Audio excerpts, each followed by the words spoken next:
morning here on the HSR. If you're new, welcome to the channel. Willa woke up early. She's gonna come check cows with me because Mama's on a walk. So today we gotta check cows. Last night when I was doing my night check, we did have, well, not late at night, just at like 9 o'clock before bed, there was a new calf, but it was dark, so I didn't end up tagging it just because I didn't want the mom thinking, you know, I'm a coyote or something. So I just figured I'd wait till the morning. So we'll see if we can tag that calf, see if there's anything new, and just look at all the other calves as they keep getting bigger. We've been on a little bull calf run. We've had, I think total, we're at 15 bull calves and 10 heifers. So we're definitely bull heavy, and hopefully it stays like that. It looked like the one last night was a bull calf as well, so even better.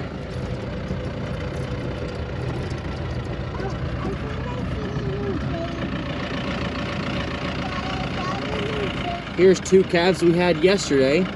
We had total 4 calves yesterday. This red Angus had a nice little small heifer Charolais cross. Real nice calf. One of the better mamas I like out here. Here's the oldest pair, 63. She is flat out growing.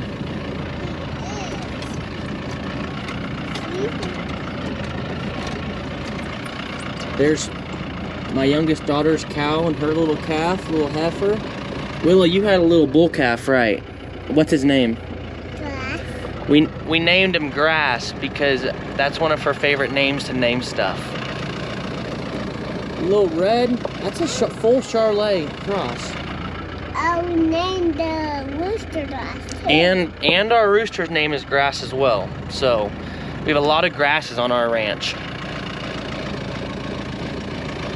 So if you're new, guys, we breed all of our cows to Charolais, full Charolais. So you can see some of these Charolais, They'll throw a light brown, a red, a white, a gray.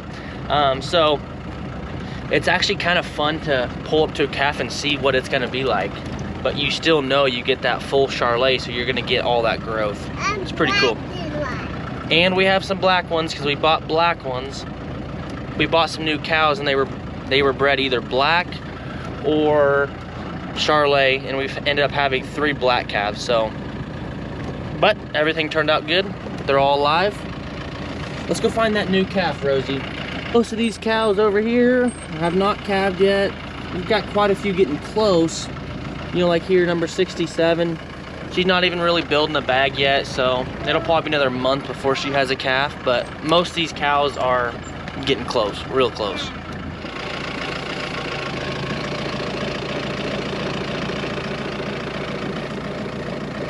Boy, it's thick. We found the new calf, and it is a bull calf. I can see his little testes. But we forgot our tagging kit, so we gotta go back and get it, right, Rosie? Yeah, we gotta go back and get it. Then we gotta go check this cow up here because Willa thinks she sees it licking something, so let's go take a look. What are you seeing so far? Oh, no. Nothing? No. Does she have any, does she have a big bag yet or no? No. No, not yet. So she's still kind of far away from having a baby, right? Yep. I think she hided her baby. she thinks she may have hid her baby. What do we look for when cows are about to have their babies? What's hanging out? Liquid. They have liquid hanging out of their back end, and if we see liquid, that means that in the next probably 48 hours we're gonna have a calf. We've been learning about that. It's been pretty fun. What?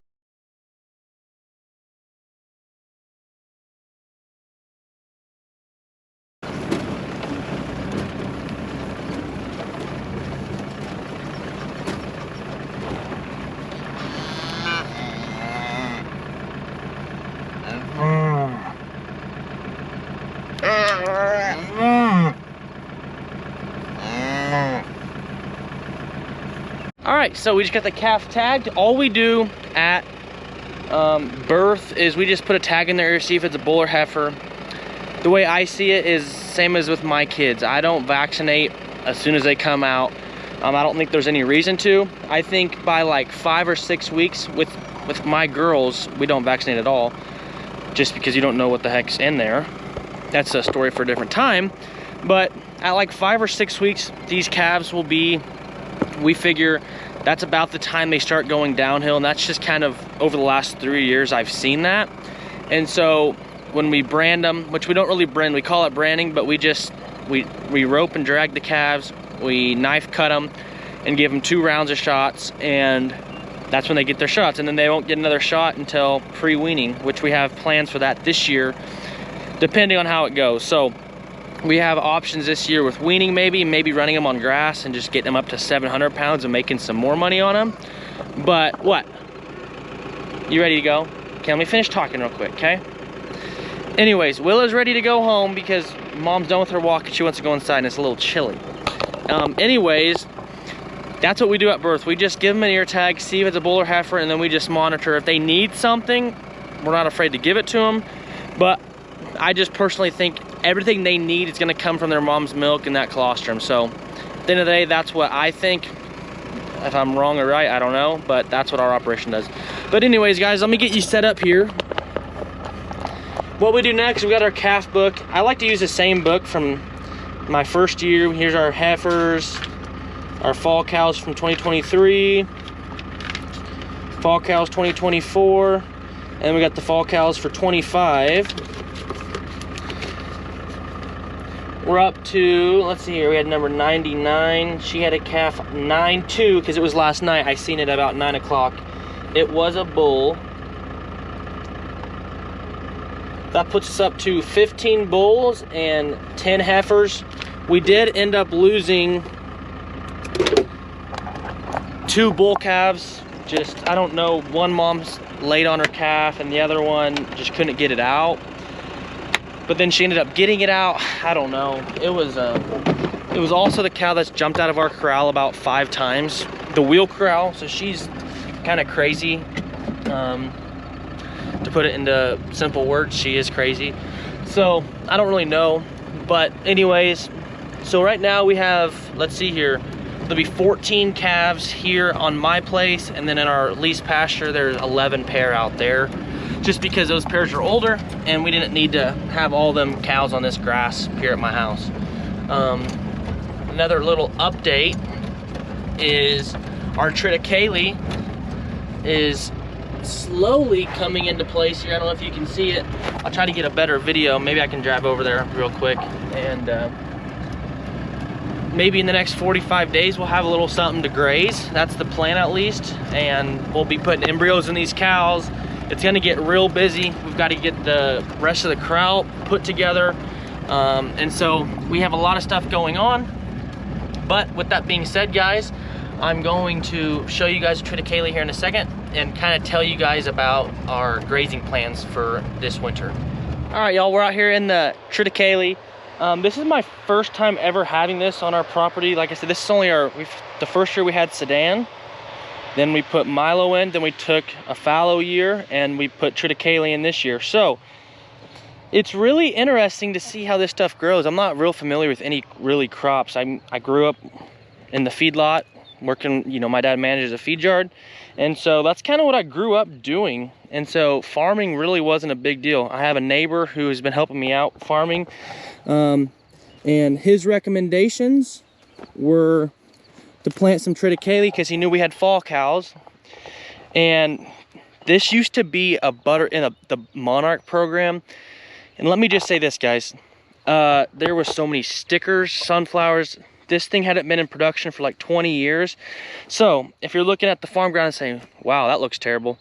Well, actually, it's because it hasn't been farmed. This is the 3rd year it's been farmed in the last 15 to 20 years. So we get down in this draw and it gets a little bit thicker already. It's only been planted for, I think, right at 2 weeks. We've had some good rains on it.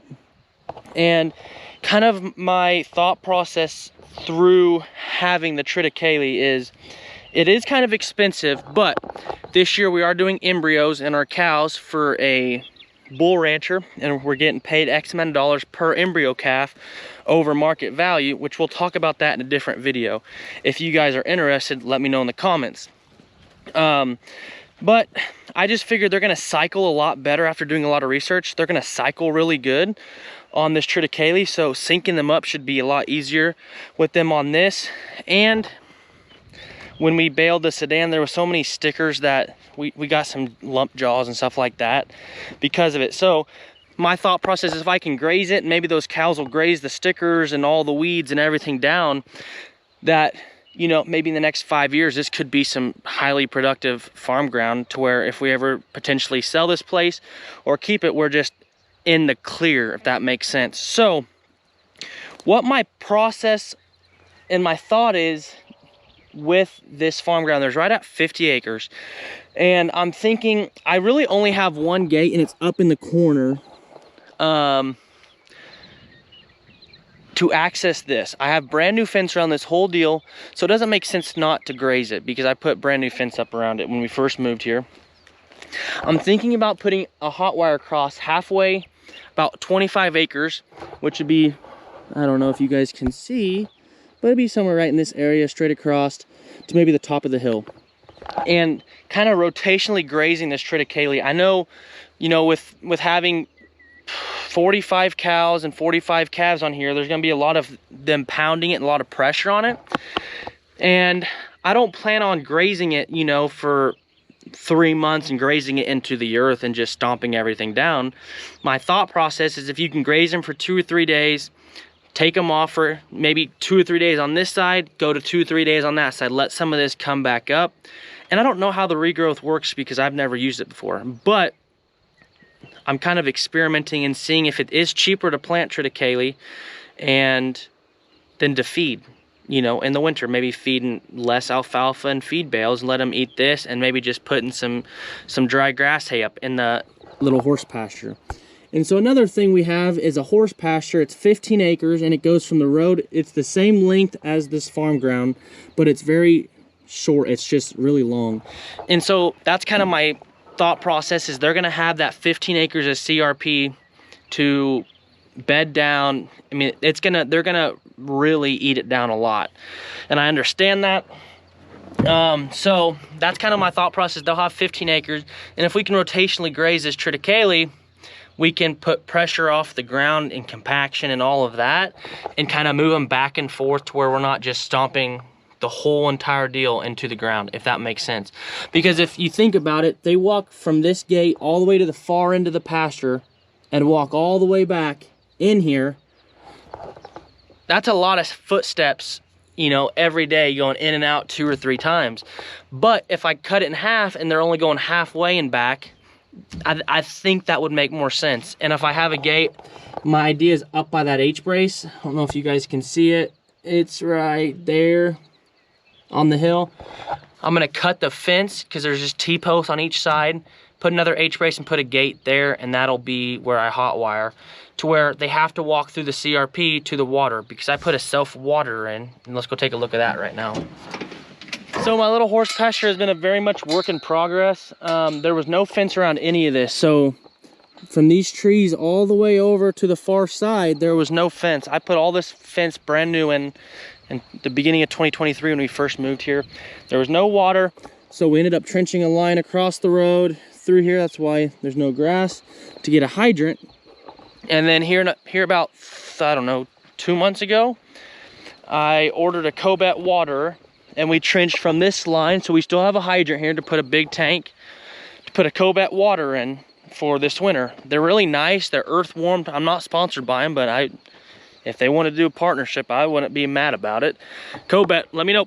Anyways, we use these earth warmed waters. They're really nice. I should have put the Cobet sign facing the road so people could see it, but whatever. This is a 10-gallon, holds 10 gallons. And with the fall cows last year in our half section lease in the middle pasture where we winter our cows usually, and we're still gonna winter our spring cows there, switch them after January 1st back here into this 15-acre pasture, move the falls over there. A lot of moving around. But anyways, we'll talk about that way down the road.